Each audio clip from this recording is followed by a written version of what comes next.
morning and welcome back to the lecture series on refugee migration diaspora. So, today we are going to discuss refugees and humanitarian aid. So, I would begin my lecture today with a quotation from the Didascalicon of Hugo of St. Victor, a guide to the arts, which was published in the year 1961. In the words of Hugo of St. Victor, I quote, "The man who finds his homeland sweet is still a tender beginner. He to whom every soil is as his native one is already strong, but he is perfect to whom the entire world is as a foreign land." Unquote. The history of the refugee goes back to as early as the 17th century, and we have in mind the early experiences of refugeehood with the instance of the Huguenots. And we see that this refuginess, the refugee condition, is still a prevalent and burning issue with the case of the Rohingya refugees. However, there have been many refugee groups who have faced the forced displacement and trauma of discrimination, including the Irish who fled due to the Irish potato famine between 1847 and 1855. Then the Jewish immigrants who fled due to the Jewish pogroms, the Belgians who fled after the German invasion in the year 1914, and the refugees from Nazism, especially the Jews that the Nazis targeted, as well as the political dissidents. And then we have the Syrian refugees. All of these different, cases, all of these different ethnic groups that fled their homeland owing to political unrest, owing to discrimination, ethnic cleansing, and so forth, kind of shape the history of refugees, shape the history of immigration and forced displacement, as well as the trauma that follows. While the terms refugee, asylum seeker, and migrant are used interchangeably, they have distinct legal and political implications. According to the United Nations High Commissioner for Refugees, so the UNHCR website, the definition of a refugee refers to people who have fled their countries to escape conflict, violence, or persecution and have sought safety in another country. On the other hand, an asylum seeker is a person who has fled their country and is seeking protection as a refugee but has not yet been formally recognized as such. On the other hand, a migrant is someone who moves from one place to another, not necessarily due to political constraints or political turmoils, but mainly in order to find work or better living conditions. Someone who is exploring and navigating better opportunities in terms of socioeconomic, cultural resources, and access to a better lifestyle. States and international organizations, including the International Organization for Migrants, Hebrew Immigrant Aid Society, in short HIAS, and UNHCR, all these organizations play a vital role in managing refugees and migrants, and they deal with the issues concerning them. As of 2023, there are approximately 43.4 million refugees worldwide. The UN Refugee Agency, UNHCR, is responsible for protecting 31.6 million refugees and 5.8 million others in need of international protection. Additionally, the United Nations Relief and Works Agency for Palestine Refugees in the Near East, in short UNRWA, provides aid to 6 million Palestinian refugees, which is a mandate it has held since 1949. So, in the late 19th century, many countries, including those in North and South America, Australasia, and Southern Africa, implemented laws in order to restrict immigration. This trend, which began with measures targeting mainly Chinese immigrants, expanded to include other groups such as Eastern European Jews seeking refuge from persecution in the Russian Empire. The Alien Act of 1905 by the British Parliament was a significant step in this global trend of immigration control. It introduced criteria for excluding undesirable immigrants, the so called undesirable immigrants, often based on their ethnicity and religion. While this act, the Alien Act of 1905, has been analyzed primarily in the context of British immigration law and its impact on Jewish immigration, it also reflects broader global trends in immigration control and the rise of xenophobia and fervent or extreme nationalism. Another significant event which occurred in 1919 is when the League of Nations, which is an outgrowth of the Treaty of Versailles, became the first international organization to address refugee issues.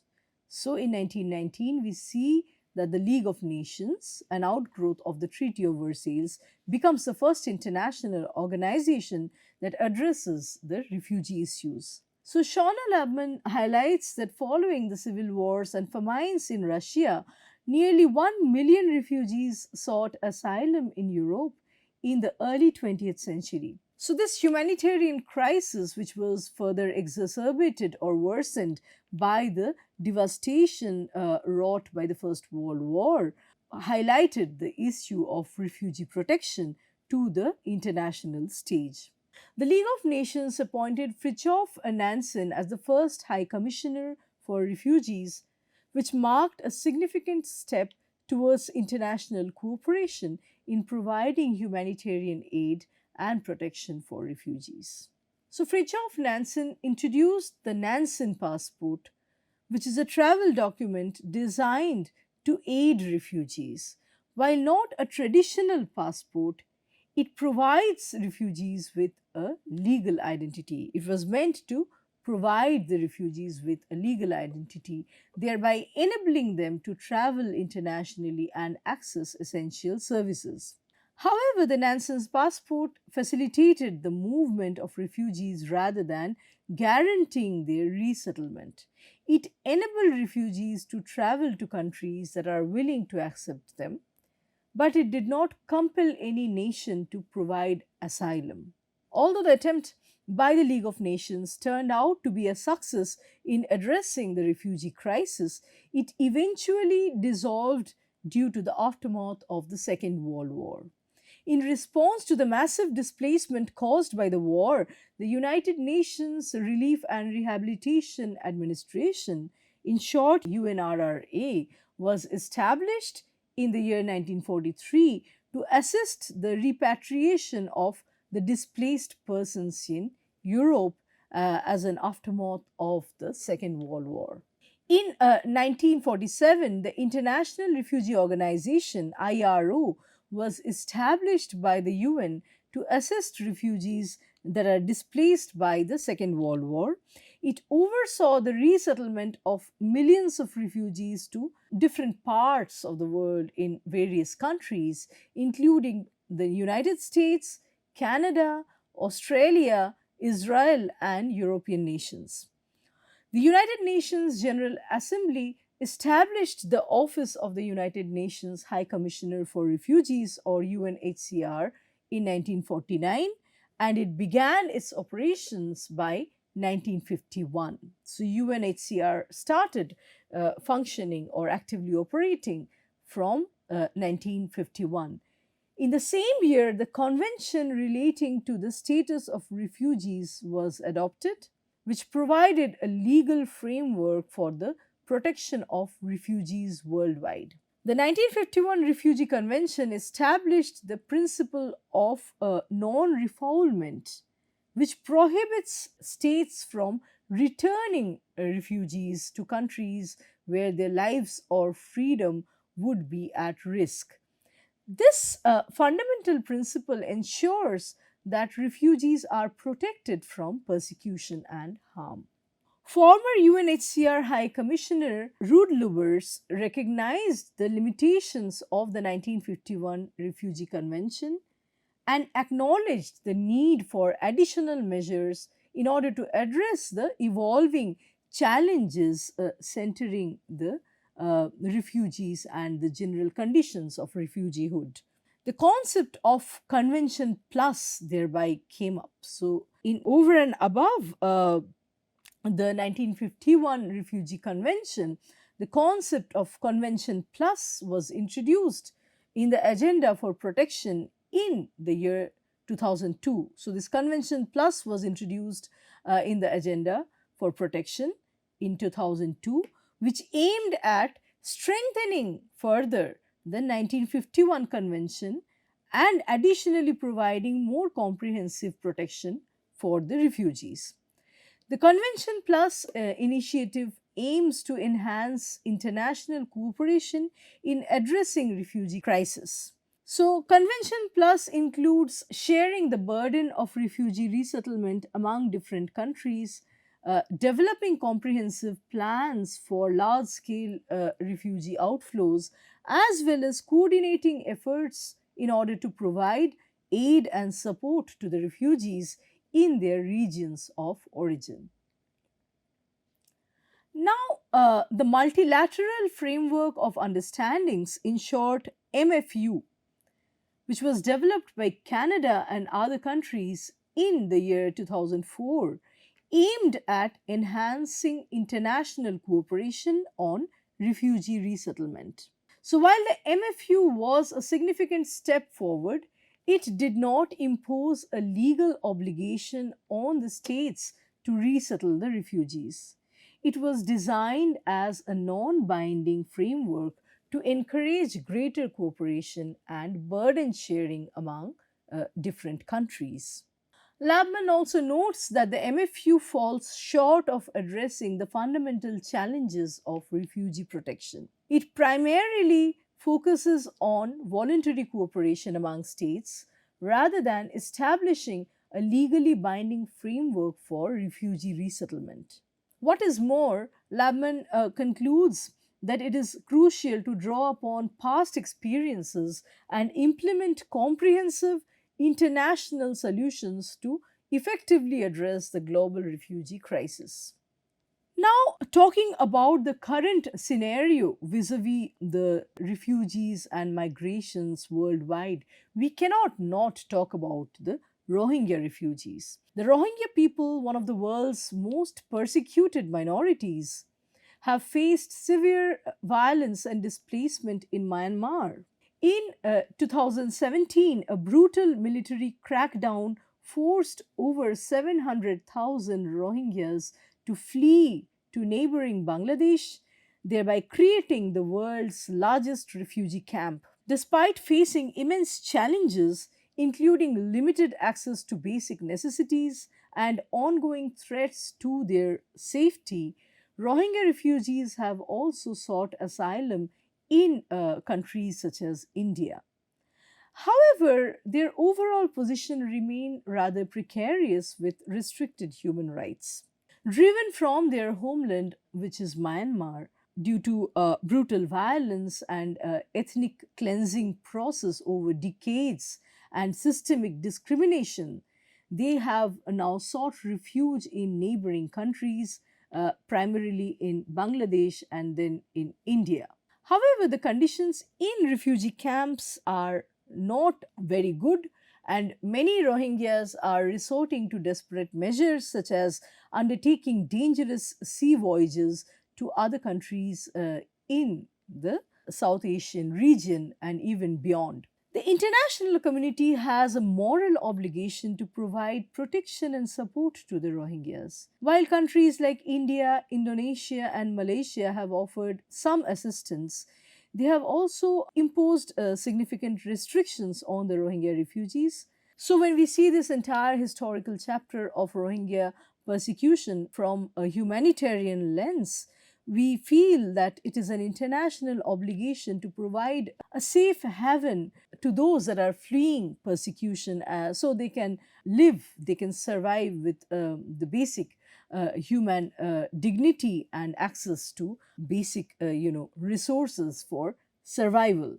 After the displacement, refugees suffer from physical and psychological trauma, economic hardship, as well as social and cultural barriers. These problems of refugees are reflected in their memoirs and narratives. Here, some of the writings that come to mind include The Girl Whose Smile Beats, which talks about the Rwandan conflict, then A Land of Permanent Goodbyes, which talks about the Syrian refugee crisis, The Boat People, which talks about the Sri Lankan refugees in Canada. There are many such writings that have been written in the past decade and that are still coming up, that are still being published, being written, being talked about, which discuss the traumatic conditions of the refugees. In the words of Gayatri Chakraborty Spivak, Rohingya refugees are, I quote, the worst subalterns in the world today, unquote. Rohingya writing, particularly in the form of memoirs, poetry, and testimony, has become an essential tool for activism in the fight for recognition, in the fight for justice, as well as a way of realizing human rights for the Rohingya people. So, writing as a form of resistance as well as a form of therapy enables the Rohingya to reclaim their voice, challenging the erasure of their history and demanding accountability for the atrocities that they have suffered. So, talking about Rohingya refugee narratives, the memoir First They Erased Our Name, A Rohingya Speaks, authored by Habibur Rahman and Sophie Ansel, offers a deeply personal account of Habibur Rahman's life as a Rohingya, tracing the violent expulsion and systematic persecution of the Rohingyas. This memoir depicts the first hand experiences of the Rohingya people's suffering, narrated through the eyes of a young boy.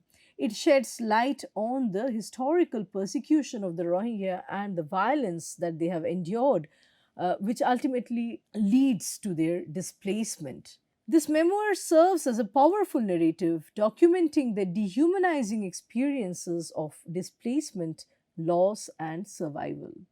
So, to conclude, although there have been many efforts made by the different nation states, international organizations, and NGOs, we still witness a huge crisis of the refugees. The Rohingya refugee narratives are a critical part of the global refugee narrative, one which challenges the international community to confront, face up to, and think about its failures in protecting vulnerable populations and ensuring their rights to safety, identity, and dignity. As the Rohingya continue to live in exile, the world must recognize their plight and work towards long term solutions that address both the immediate humanitarian needs and the deeper political causes of their displacement. The challenges faced by the refugees and displaced populations require a comprehensive and compassionate, humane response. Through understanding the historical and contemporary context of migration, one can work towards building a more just and equitable world. So, with this, we come to the end of our lecture and also the end of this entire lecture series. Through our discussions, we have covered topics such as the different types, waves, and impacts of migration, refugee crisis, heterotopia and politics of space, borderland communities and territorial divides in the South Asian context, aspirations and experiences of the diaspora, the concept of home and homeland, indentured labor and double displacement, globalization, multiculturalism, biculturalism, transnationalism, and hybrid identity. We have unpacked all these topics through our readings of different literary and filmic artworks. Before we close, I would like to wholeheartedly express my gratitude and congratulate our learners for gaining better insights and perspectives on the topic of refugee migration and diaspora. I hope you found the course as educative and helpful in enhancing your knowledge in the field. Thank you so much.